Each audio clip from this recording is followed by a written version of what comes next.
Всем привет, вы на канале Дифи, сразу же авансиком влупите этому ролику огромный палец вверх, подпишитесь на канал, если вы этого еще не сделали, ссылку на все соцсети, как всегда, оставил в описании под роликом.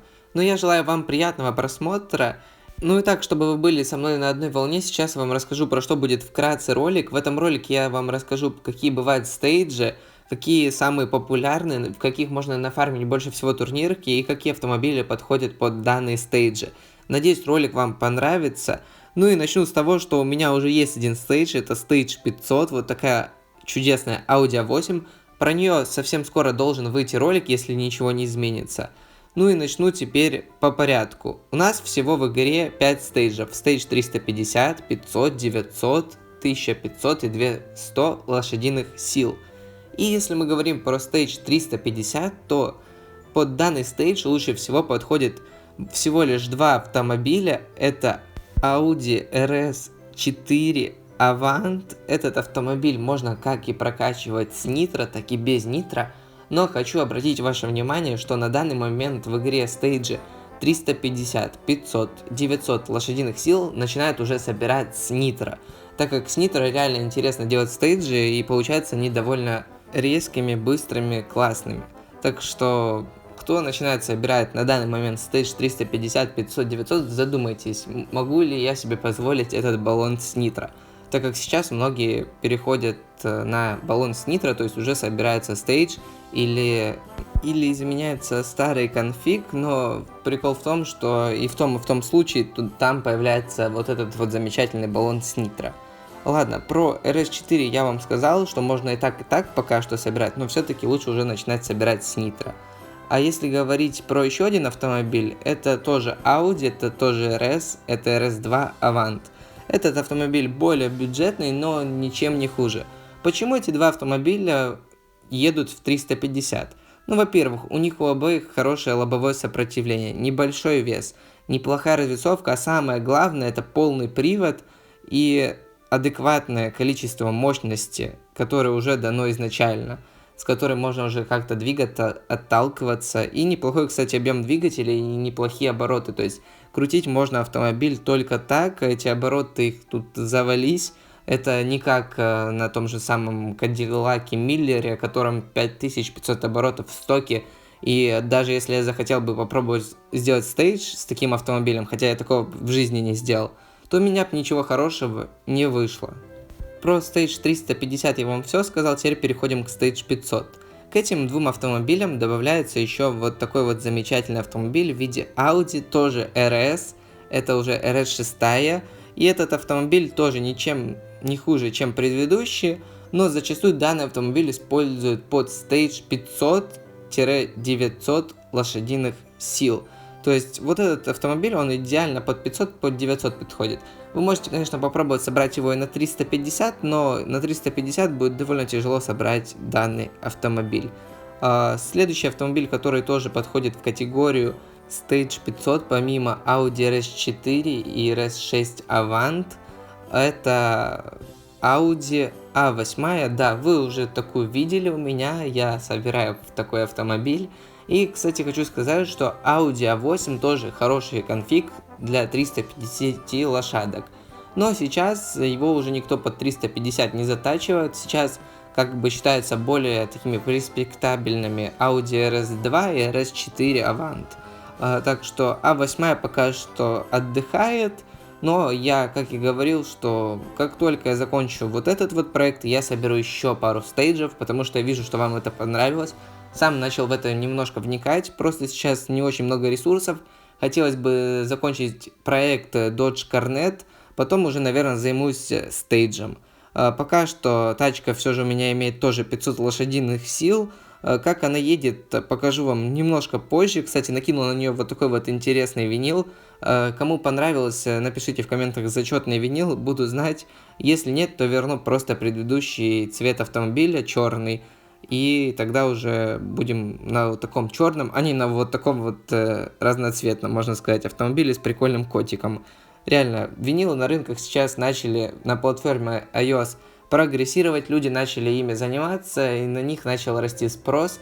То есть те, кто рисует, неплохо зарабатывают. Если раньше на платформе Android те, кто рисовали качественные винилы, хорошо типа зарабатывали, то теперь и на iOS пришла такая эра, и так что я думаю, когда я уже буду рисовать следующий винил в ролике про рисовку различных винилов, то он будет уже еще более качественный и он будет пользоваться еще большим спросом. Теперь хотел бы поговорить про Stage 900. К Audi RS2, RS4, Audi A8 добавляется еще Bentley Continental GT. Тоже хороший автомобиль, но он уже более рассчитан под Stage 900, 1500 лошадиных сил. На 350-500 его никто не собирает. Также под Stage 900 можно качать и Audi RS6, но я бы на вашем месте Audi RS6 бы как-то оставил в рамках 500 лошадиных сил. Хотя, как я и говорил, ее можно и под 900 заточить, это дело вкуса, но я, честно, 500 лошадок бы. Почему 500 лошадок, я расскажу в конце ролика. Но это еще не все. Под Stage 900 можно еще взять автомобили из М-класса. Да, джипы реально в Stage 900 неплохо себя показывают. Можно попробовать сделать Subaru Forester, либо Porsche Cayenne GTS. Dodge Dharma не видел, чтобы ехала, но я вам скажу, что если иногда люди загоняют зазики в турнирах на 900 лошадок, то, думаю, Dharma поедет. То есть тут уже сильно не принципиальные автомобили.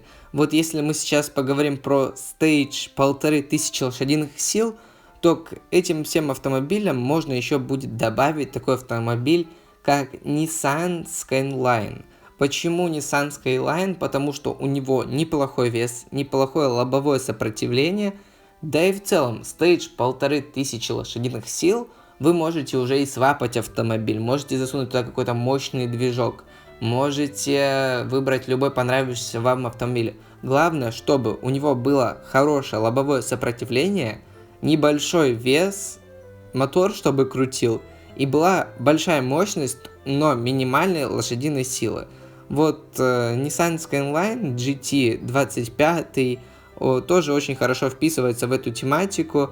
Почему не вписывается, допустим, Civic? Civic не вписывается, потому что сюда надо ставить задний привод, а это уже как бы добавит вам немного лошадок, а под Stage это как бы не подходит. Можно попробовать сделать Dodge Challenger SRT 8, но лучше все-таки, наверное, 392. Вообще, на идеале в Stage 900 можно попробовать на Mazda RX-8. Stage 1500 на 100% поедет, потому что минимальный вес, хорошее лобовое сопротивление. Но вообще было бы в идеале, если бы вы такой автомобиль нашли, но еще и плюс с полным приводом. Это вообще была бы имба. Если говорить про Stage 2100, то помимо того, что тут свап используется конкретно, вы можете прокачивать любые автомобили с хорошим лобовым сопротивлением, с маленьким весом, с хорошей развесовкой. Также, чтобы у автомобиля было много мощности. То есть вы можете даже зайти вот так в турнирный автосалон и тут, допустим, выбрать себе какой-то Поршик или же, ну даже не знаю, что вам сказать. То есть любой. Это может быть как и Porsche, может быть как и Audi какая-то. То есть все дело вкуса. Это может быть еще, допустим, Audi Quattro 80, потому что полный привод, небольшой вес, неплохая развесовка. Это может быть Mercedes-Benz, это может быть Lexus LFA, то есть любой автомобиль, который вам уже нравится. Главное, чтобы вы обращали внимание на вот эти вот показатели. И теперь хотел бы рассказать детально про то, сколько можно зарабатывать и какой бы стейдж делал бы именно я. Ну, во-первых, учтем то, что сейчас для Stage 350, 500, 900 лошадиных сил требуется баллон с нитро. Под 1500 он сейчас не сильно нужен, но люди тоже ставят, и как бы это уже неизбежно. Но вот те автомобили, которые я называл для Stage 350, 500, 900, они едут и без нитро хорошо. Но если вы поставите нитро, они будут вообще лететь как пушка. Я бы на вашем месте делал бы такие стейджи, как 350-500 лошадиных сил. Потому что там зачастую участвует много игроков, которые на своих автомобилях, которые на стейджах. И там реально можно фармить очень много турнирных очков. Также вы можете построить конфиг 350-500 лошадиных сил. То есть взять ту же самую RS4 и сделать ее так, чтобы она катала и под 350, и под 500 лошадиных сил. Или ту же самую А8. Вы можете такой же самый трюк провернуть с стейджем 500 и 900. Есть люди, которые вообще умудряются настроить стейдж 350, 500, 900, и это все один автомобиль. Такое тоже бывает. Но я бы определился, либо 350-500, либо 500-900. Также можно попробовать сделать неплохой автомобиль в стейдже 1500. Стейдж 1500 тоже используется спросом, но не таким большим, как стейдж 350, 500 и 900. Да, стейдж 900 неплохой, но тут как бы настроить стейдж под 500-900 можно, а вот 900 1500 никто такого не делает, ну я по крайней мере не замечал такого. Также вы можете сделать стейдж 1500-200, ну вот вы можете комбинировать вот в таких вот промежутках. Но я бы на вашем месте делал 350-500, потому что там много актива, там вы больше будете фармить турнирки. Потом бы, если бы не стейдж 350, не 500, я бы катал стейдж 900. Если не стейдж 900, то катал бы стейдж 200. Ну а уже после стейдж 1500. Ну вот, как-то так, у меня такие вот рамки. И в целом то, что я хотел, я вам уже рассказал. Хотел бы вам еще посоветовать то, чтобы вы обращали внимание, когда ставите на свой стейдж какие-то детали, чтобы они вам давали только мощность, вам не нужны лошадки. То есть вы обращайте внимание на мощность, это вам нужно. Также, если вы надумаете покупать баллон с нитро для своего стейджа, дождитесь, совсем скоро люди получат массово эти баллоны и выкинут их на рынок, цена на них упадет, и тогда уже можно будет покупать. Не пытайтесь сейчас его купить за 20 тысяч баксов, за 30, так как ценник на этот баллон громадный, но я вот уверен, что в ближайшее время цена на него в раза 2-3 упадет. Так что просто дождитесь этого момента. В принципе, буду с вами уже прощаться. Как итог ролика я вам рассказал про различные стейджи, какие автомобили вообще зачастую используют игроки. Какой бы стейдж я бы делал, я тоже уже сказал. Так что всем спасибо за просмотр. Влупите этому ролику лайк, если вы этого еще не сделали. Также подписывайтесь на канал, ну реально давайте попробуем добить 4000 до Нового года. Буду верить в то, что вы меня услышали. Пока-пока.